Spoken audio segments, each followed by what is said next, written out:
ছোট্ট এক গ্রামে থাকত মেঘলা আর অয়ন। শৈশবের বন্ধু, একসঙ্গে বড় হওয়া, একসঙ্গে স্কুলে যাওয়া, যেন দুটি প্রাণ একে অপরের ছায়া। সময়ের সঙ্গে সঙ্গে বন্ধুত্বটা ভালোবাসায় রূপ নিল। অয়ন শহরে পড়তে গেল, প্রতিদিন চিঠি লিখত মেঘলাকে। মেঘলার জন্য চিঠিই ছিল তার জীবনের একমাত্র আনন্দ। কিন্তু একদিন হঠাৎ চিঠি আসা বন্ধ হয়ে গেল। দিন কেটে গেল, সপ্তাহ পেরিয়ে মাসও গেল, তবুও কোনো খবর নেই। একদিন ডাকবাক্সে একটি পুরনো খাম এলো। অয়নের হাতের লেখা, কিন্তু চিঠিটা অর্ধেক ভেজা। তাতে লেখা ছিল, মেঘলা, আমার জীবন এখন হাসপাতালের বিছানায় থেমে আছে। ক্যান্সার আমাকে ধীরে ধীরে নিয়ে যাচ্ছে। তোমাকে কষ্ট দিতে চাইনি, তাই দূরে চলে যাচ্ছি। তুমি ভালো থেকো।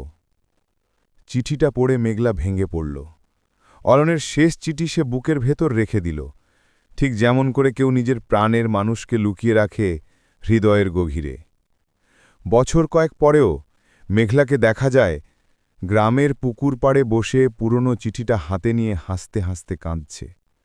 অয়ন নেই, কিন্তু তার ভালোবাসা আজও বেঁচে আছে মেঘলার চোখের জলে।